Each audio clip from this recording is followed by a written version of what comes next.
अस्सलामुअलैकुम दोस्तों, मैं हूं राव कमर रिजवान और आप देख रहे हैं मेरा यूट्यूब चैनल। दोस्तों, ये कहानी 3 दोस्तों की है जिनको एक ही लड़की से मोहब्बत हो जाती है और वो तीनों ही उसको अपनी दुल्हन बनाना चाहते हैं। लेकिन क्या होगा इस मोहब्बत की कहानी का? कौन हासिल कर पाएगा अपनी मोहब्बत को? क्या इन तीनों की दोस्ती कायम रह पाएगी या एक लड़की की खातिर दोस्त ही दोस्त के दुश्मन बनेंगे? क्या होगा इस लड़की का? ये सब कुछ आपको बताएंगे आज की वीडियो में, तो इस वीडियो को आखिर तक लाजमी देखिएगा। अगर आपने अभी तक मेरा चैनल सब्सक्राइब नहीं किया तो अभी कर लें, साथ में बेल आइकॉन को भी क्लिक कर लें ताकि लेटेस्ट अपलोड होने वाली वीडियोस आप तक बर वक्त पहुंचती रहें। तो चलिए दोस्तों, शुरू करते हैं आज की कहानी। नदीम मेरे भाई का दोस्त था। नदीम और कलीम एक ही मोहल्ले में रहते थे। दोनों के घर भी करीब करीब थे, इसलिए उनमें गहरी दोस्ती थी, जबकि हमारा घर उनके मोहल्ले से जरा दूर था। नदीम की बहन से मेरी दोस्ती थी जिसका नाम महनाज था। इसी सबब मैं कभी कभी नदीम की बहन के पास चली जाती थी। मेरा भाई आरिफ नदीम और कलीम का क्लास फेलो था। अक्सर तीनों कॉलेज से इकट्ठे घर आ जाते। जब कभी भाई को कुछ समझ ना होता वो नदीम के पास जाता, क्योंकि वो क्लास में अव्वल नंबर था और बहुत ज़हीन तालिबे इल्म था। पढ़ाई में तो कलीम भी किसी से पीछे न था, लेकिन सेकेंड ईयर तक आते आते वो कुछ सुस्त पड़ गया। आरिफ भाई अक्सर उसका तज़किरा करते, अम्मी से कहते खाला शब्बो आए तो उनसे कहना कि आजकल तुम्हारा बेटा पढ़ने में दिलचस्पी नहीं ले रहा, जबकि सालाना इम्तिहान नज़दीक है। इसको तो जी लगाकर मेहनत करना चाहिए, क्योंकि आगे मुस्तकबिल का दारो मदार अच्छे नंबर लाने पर है। खाला शबाना एक बेवा खातून थी। अरसे से हमारे यहाँ उनका आना जाना था। वो सिलाई करके बेटे को पढ़ा रही थीं और उस लड़के से ही इनकी सारी उम्मीदें वाबस्ता थीं। हमारे घर भी वो कपड़े सिलाई के लिए लेने आती और जब सिल जाते तो दे जाती थीं। मेरे भाई को खाला शब्बू और कलीम से बहुत हमदर्दी थी, क्योंकि वो उनके हालात जानते थे। यूं भी कलीम चालाक और चालबाज किस्म का लड़का ना था, सीधा सादा और शरीफ था। उसका चचा उन्हीं के मोहल्ले में रहता था, जो कलीम और उसकी माँ के साथ हुस्ने सलूक से पेश आता और अक्सर उनकी माली मदद भी करता रहता था। उस शख्स की एक बेटी कलीम से 1 बरस छोटी थी, मैट्रिक की तालबा थी और बहुत खूबसूरत थी। वो नदीम की बहन महनाज की सहेली थी। मैं जब महनाज से मिलने उसके घर जाती, वहाँ उस लड़की यानी उरूसा से अक्सर मेरी मुलाकात हो जाती। मुझको उरूसा बहुत अच्छी लगती थी। वो हूरों जैसी खूबसूरत और भोली भाली थी। मेरा दिल चाहता था कि इसको अपनी भाभी बना लूं।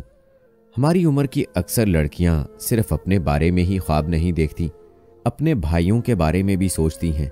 मसलन भाई कब दुल्हा बनेगा और हम उसकी शादी देखेंगे और कैसी लड़की हमारी भाभी होगी। जब कोई ऐसी लड़की दिख जाती जो मन को अच्छी लगती, दिल को भा जाती, तो मैं भी यही बात सोचने लगती, काश कि यही लड़की मेरी भाभी बने। जब भी उरूसा को देखा यही सोचा। अम्मी से कहा उरूसा के घर आरिफ भाई का रिश्ता लेकर जाइए। मुझे मालूम न था कि मेरा भाई जब नदीम के घर जाता है, वहां अगर महनाज के पास उरूसा आई होती तो भाई उसको पसंदीदगी की नज़र से देखता है। उन दिनों उरूसा मैट्रिक में थी। उसका इरादा ग्रेजुएशन करने का था।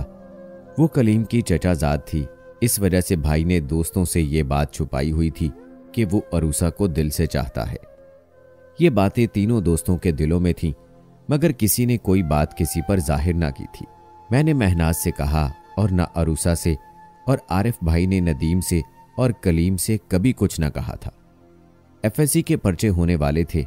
एक रोज भाई ने कलीम से कहा कि तुम पढ़ाई में दिलचस्पी क्यों नहीं ले रहे? वो बोला, बस यार, जाने मुझको क्या हो गया है, पढ़ने में दिल ही नहीं लगता। इस पर नदीम ने भी उसको समझाया कि दोस्त देखो, ये वक्त बहुत कीमती है। अच्छे नंबर ना ला सके तो तुमको किसी अच्छे कॉलेज में दाखिला भी ना मिलेगा, ना इंजीनियरिंग में और ना कॉमर्स में। तुम कहीं के नहीं रह जाओगे, फिर तुम्हारे मुस्तकबिल का क्या बनेगा? वो भी नोट कर रहा था कि ये लड़का गुमसुम रहने लगा है और इसका दिल पढ़ाई से उचाट हो गया है। दोनों दोस्त ही कलीम जैसे होनहार और लायक तालिबे इल्म को इम्तिहान से गाफिल पाकर हैरान और फिक्रमंद थे, क्योंकि उसके अच्छे मुस्तकबिल का इन्हसार कुली तौर पर अच्छे नंबर लाने पर भी था। वो बिजनेस या दूसरा कोई काम करके अपना मुस्तकबिल नहीं बना सकता था। वो एक गरीब बेवा का लड़का था। एक दिन नदीम ने उसको कसम दी तो उसने बता दिया कि वो अपने चचा अशरफ की लड़की उरूसा की मोहब्बत में गिरफ्तार हो गया है और दिन रात उसी के ख्यालों में मगन रहने लगा है। तभी उसकी तवज्जो पढ़ाई से हट गई है। लाख कोशिश करता हूं कि पढ़ाई पर तवज्जो दूं, मगर नहीं दे पाता। अरूसा का नाम सुनकर नदीम चौंक गया, क्योंकि आरफ भाई ही नहीं, वो भी उस लड़की के हुस्न के सहर में गिरफ्तार था। अरूसा महनाज के पास तकरीबन रोज ही आती थी कि ये दोनों इकट्ठी स्कूल आती जाती थीं। तभी नदीम ने इरादा कर लिया था कि शादी करूंगा तो इस लड़की से, वरना किसी से नहीं। ये कितनी अजीब बात थी कि तीनों एक दूसरे के मुखलिस और जिगरी दोस्त थे और तीनों एक ही लड़की को पसंद करते थे। जब नदीम पर यह बात जाहिर हो गई तो उसे धचका सा लगा, मगर वो खामोश हो गया। नहीं चाहता था कि यह बात कलीम को पता चले कि वो भी उसकी कजन उरूसा को पसंद करता है। लेकिन कलीम के दिल का राज जानकर उसका दिल अपने उस दोस्त से हट गया। आरिफ भाई ने खुद को समझा लिया कि अरूसा का ख्याल दिल में रखना बेमानी बात है, जिसका कोई खुशगवार नतीजा निकलने वाला नहीं, कि पहले ही उसके दो दोस्त उस लड़की पर फरीफ्ता हैं। भला ये कैसे हो सकता है कि अब तीसरा भी उनका रकीब बन जाए। आरिफ भाई अपनी पूरी तवज्जो से पढ़ाई में मगन हो गए, लेकिन नदीम ऐसा ना कर सका। जाने उसकी चाहत कितनी गहरी थी कि उसे बचपन का दोस्त भी अब दुश्मन नजर आने लगा।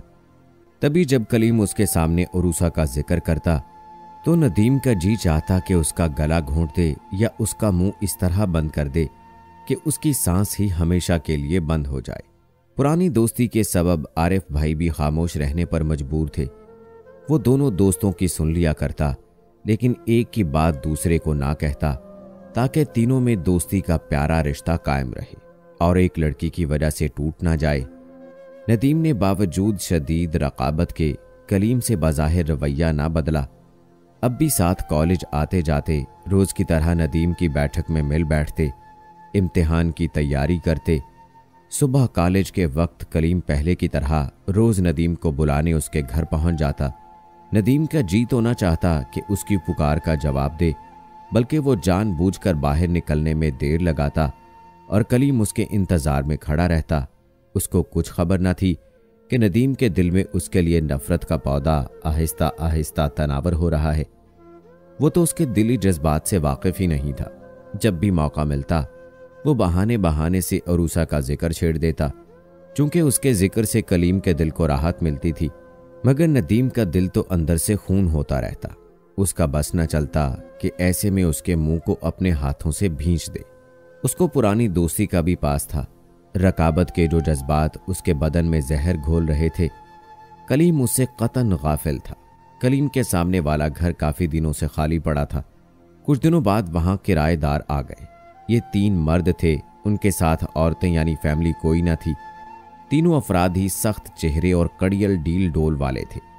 उनको देखकर ऐसा लगता था जैसे ये कोई पुरस्कार काम करते हों। कभी ये 3 ही होते और कभी इनके पास बहुत से लोग आ जाते।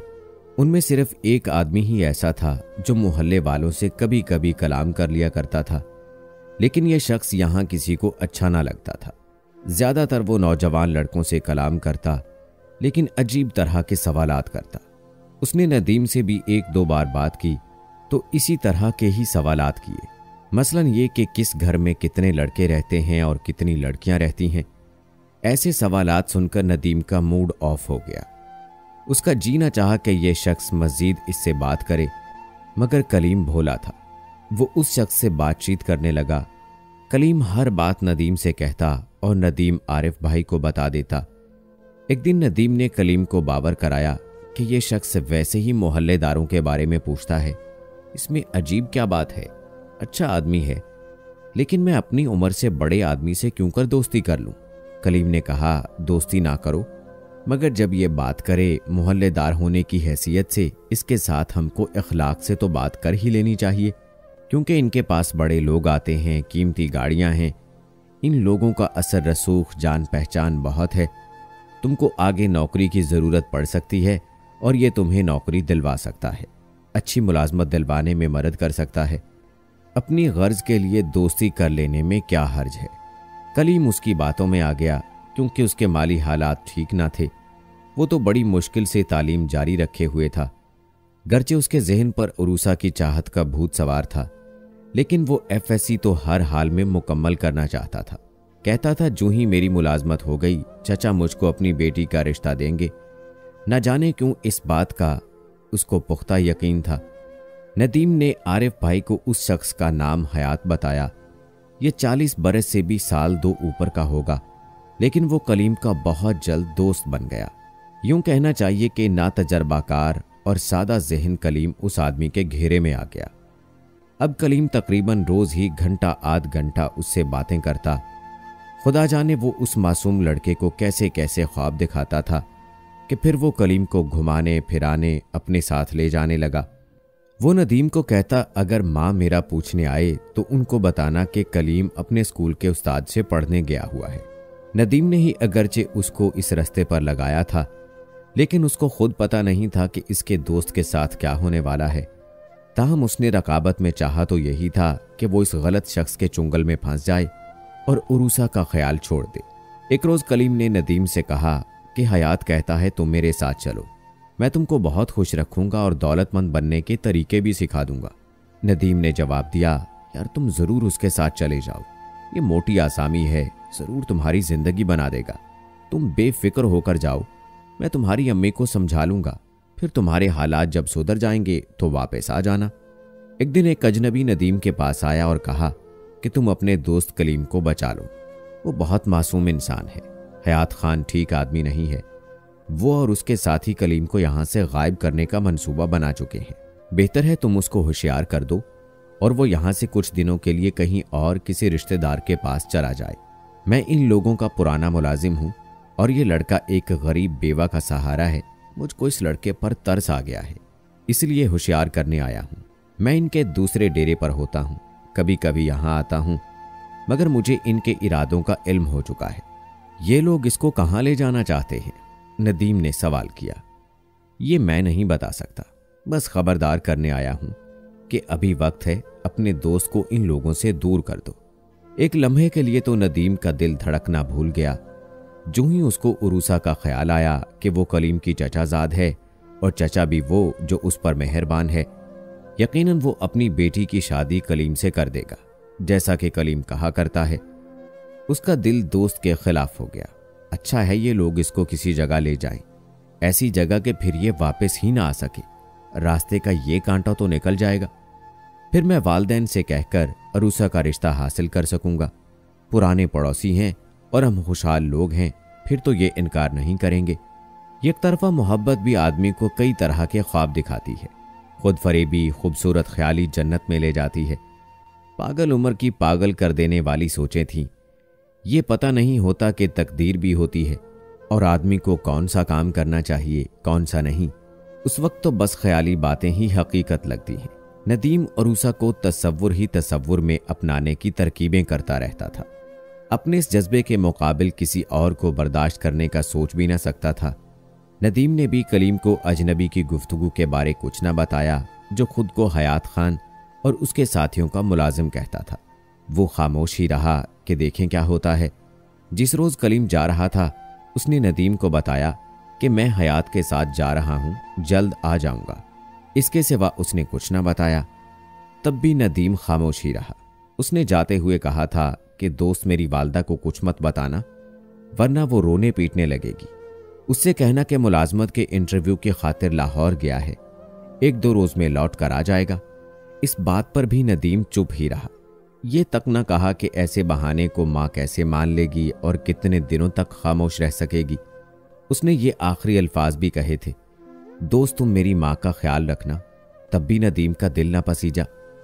नदीम को अंदाजा हो चुका था कि कलीम का उन लोगों के हमरा यूं जाना खतरे से खाली नहीं है, मगर आदमी कभी कभी अपने मकसद को हासिल करने के लिए खुदगर्ज हो जाता है। सच है ये भी कि मौत और मोहब्बत में ये ताकत है कि वो हर शय को बदल दे। नदीम का भी दिल बदल चुका था। उसको मालूम था शायद उसका दोस्त फिर कभी लौट कर ना आ सके। वो चाहता तो उसको बता सकता था, लेकिन उसने ऐसा ना किया और यूं उसका बदनसीब दोस्त चला गया, हयात और उसके साथियों के साथ। चला ही नहीं गया बल्कि हमेशा के लिए नजरों से ओझल हो गया, क्योंकि जो लोग उसको ले गए थे वो बर्दा फरोश थे। कलीम की माँ तो बस इंतजार करती रह गई, ऐसा इंतजार कि जो उसकी मौत तक कभी खत्म होने वाला नहीं था। जब कलीम ना आया, वो सबसे पहले नदीम के घर गई और उसके बारे में पूछा। वो उसको कोई बात वाज़ेह ना बता सका। खाला शब्बो हमारे घर आई। उनका चेहरा जर्द था और वो बमुश्किल चल पा रही थी। उन्होंने आरिफ भाई से कहा, बेटा तुम्हें कुछ मालूम है तो बताओ, नहीं तो पता करके दो कि मेरा बेटा कहाँ गया है। आज चौथा दिन है और मैं उसकी सूरत देखने को तरस गई हूँ। वो और भी सारे मोहल्लेदारों के घरों में गई। सभी ने उनके बेटे को तलाश करने में कुछ न कुछ कोशिश जरूर की, मगर कुछ मालूम ना हो सका। आरिफ नदीम के पास गया कि वो तुम्हारा सबसे करीबी दोस्त है, जरूर तुमको कुछ कहकर गया होगा। मुझे तो बता दो ताकि हम खाला को तसल्ली के दो बोल ही कह सकें। आखिर हम इसको कहाँ तलाश करें? मुझको मालूम होता कि कहाँ गया है तो मैं खुद ना तलाश कर लेता। नदीम ने हाथ मलते हुए कहा। जाते हुए कलीम ने कहा था कि 2-4 दिनों में वापस आ जाएगा, लेकिन कहाँ जा रहा है ऐसा कुछ नहीं बताया उसने मुझे। इस वाक़े को कई बरस गुजर गए। खाला शब्बो रोते रोते मर गई। अरूसा की भी कहीं शादी हो गई। वो नदीम की ना हो सकी क्योंकि अरूसा के वालिद ने बेटी की शादी अपने किसी रिश्तेदार के साथ कर दी। नदीम उसके बाद हमेशा पछतावे की आग में जलता ही रहा, क्योंकि जिसकी खातिर दोस्त को गंवाया वो तो उसकी किस्मत में थी ही नहीं, लेकिन इतने अच्छे दोस्त को गंवाकर गोया उसने सब कुछ गंवा दिया था।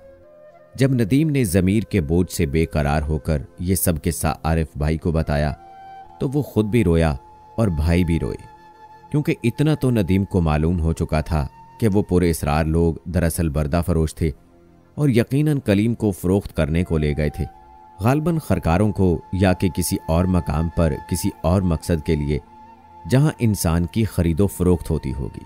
बहरहाल इस वाक़े के बाद कलीम फिर वापस नहीं आया। खुदा जाने कि वो जिंदा है या नहीं। अगर जिंदा होता तो कभी तो राब्ता करता।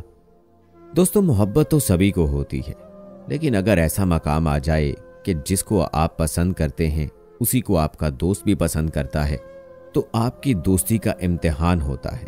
आपको चाहिए कि दोस्त की खातिर मोहब्बत को कुर्बान कर दें, क्योंकि दोस्ती एक ऐसा रिश्ता है जो आपको दुनिया में अकेला नहीं होने देता। बात दोस्ती की है तो दोस्ती आपकी अपने भाई या अपने घर के किसी फर्द के साथ भी हो सकती है या कोई और भी। तो कैसी लगी आज की कहानी कमेंट बॉक्स में ज़रूर बताएं। मज़ीद ऐसी वीडियोज़ के लिए मेरे चैनल को सब्सक्राइब करें। मिलते हैं अगली वीडियो में। अल्लाह हाफिज़।